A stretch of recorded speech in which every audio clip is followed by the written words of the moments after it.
বিসমিল্লাহির রহমানির রহিম। Business consultant ভিডিওতে আপনাদের স্বাগতম। আজকে কথা বলবো যারা নতুন উদ্যোক্তা হতে যাচ্ছেন, ধরা না খেয়ে কিভাবে ব্যবসা শুরু করবেন এবং কিভাবে ব্যবসাটাকে সফল করবেন, এই বিষয়ে গুরুত্বপূর্ণ 7টি টিপস আজকে আপনাদের দেব। দেখেন, যারা বর্তমানে ব্যবসা শুরু করতে যাচ্ছেন আর চিন্তা করতেছেন যদি ধরা খেয়ে যায়, যদি ক্ষতির সম্মুখীন হই, যদি লস হয়ে যায়, যে কিভাবে শুরু করা যায়, কোন বিষয়গুলো আমার নজর রাখা উচিত, এই সম্পর্কিত যাদের জ্ঞান দরকার বা নতুন উদ্যোক্তা যারা রয়েছেন বা অলরেডি উদ্যোক্তা হয়েছেন, তাদের সকলেরই কাজে আসবে এই ভিডিওটি। আশা করি আপনারা দেখবেন। এবং 7 নম্বর যে টিপসটি রয়েছে, এটা বর্তমানে অনেকেরই জানা নেই।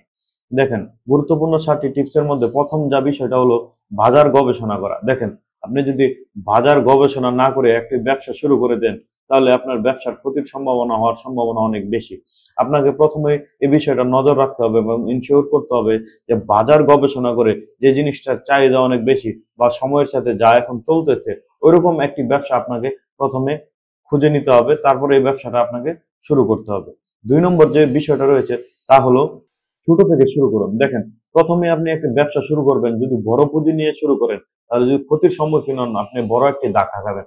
অল্প পরিসরে শুরু করেন, 1 থেকে 2 লক্ষ বা 50,000 টাকা দিয়ে আপনি এমন একটা ব্যবসা শুরু করেন যে আপনি, যেটার মালিকও আপনি, শ্রমিকও আপনি, ওয়ার্কারও আপনি, আপনি প্রাথমিক পর্যায়ে ছোট করে শুরু করেন, যা আপনি আস্তে আস্তে বড় করেন। যখন আপনি দেখবেন ব্যবসা আস্তে আস্তে ভালো হচ্ছে, তারপর আপনি আপনি রিপিট ইনভেস্ট করেন।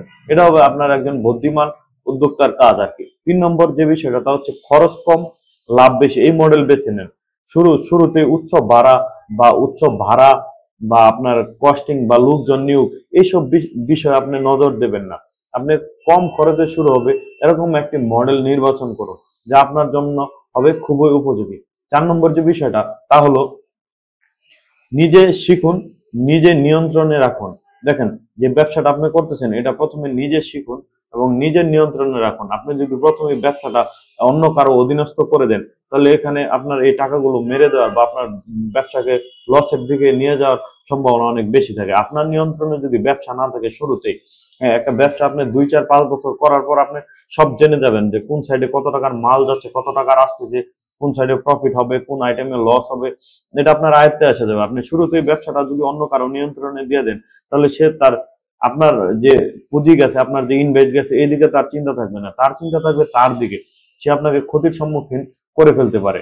5 নম্বর যে বিষয়টা তা হচ্ছে রেগে গেলেন তো হেরে গেলেন। দেখেন, ব্যবসার ধৈর্য সবচেয়ে বড় গুণ। আপনি একটা ব্যবসা করতে গেছেন, সেখানে আপনার অনেক ক্লায়েন্ট কাস্টমারের সাথে অনেকভাবে ডিল করতে হতে পারে, অনেক রকম ধৈর্য নিয়ে আগাতে হতে পারে। আপনার একটা ক্ষতি হয়ে গেলে সাময়িক ক্ষতিটাকে কিভাবে আপনি ফিল আপ করবেন, তারপর সামনে এগিয়ে যাবেন, ওইরকম মেন্টালিটি আপনার থাকতে হবে। আদারওয়াইজ আপনি ব্যবসায় সফল হতে পারবেন না। এটা আপনাকে খুব ধৈর্য সহকারে হ্যান্ডেল করতে হবে। তারপর 6 নম্বর যে টিপসটা রয়েছে তা হলো লোভে পড়ে ঋণ নিবেন না। দেখেন, ব্যবসায় ক্ষতির সম্ভাবনা হওয়ার ক্ষেত্রে এটা একটা গুরুত্বপূর্ণ দিক। দেখেন, আপনি একটা ব্যবসা শুরু করতেছেন, আপনি মনে করতেছেন যে এখন আমি একটা 10 লাখ টাকা ঋণ নেই, তারপর আপনি প্রত্যেক মাসে ইন্টারেস্ট দিয়ে দেবো ব্যাংকে। দেখেন, এটা হবে আপনার জন্য একটা ঝুঁকিপূর্ণ দিক। কারণ আপনি যখন ঋণ নেবেন, এই ঋণের একটা চাপ আপনার থেকেই যাবে।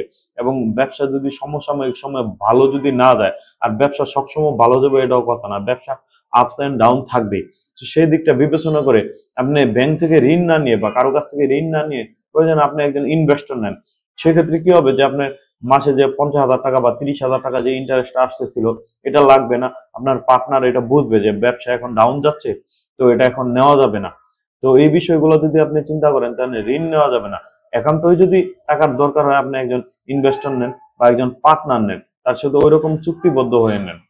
তারপর গুরুত্বপূর্ণ যে বিষয়টা রয়েছে, 7 নম্বর বিষয়, তা হচ্ছে সবসময় শিখুন এবং বদলান। দেখেন, বর্তমান বর্তমান সময়ে টেকনোলজির যুগ, আপনাকে কন্টিনিউ কিছু না কিছু শিখতে হবে। দেখেন, সময়ের সাথে সাথে অনেক বড় বড় কোম্পানি পড়ে গিয়েছে। যদি আপনি নোকিয়ার কথা চিন্তা করেন, নোকিয়া আজকে আমাদের মাঝে নেই কেন?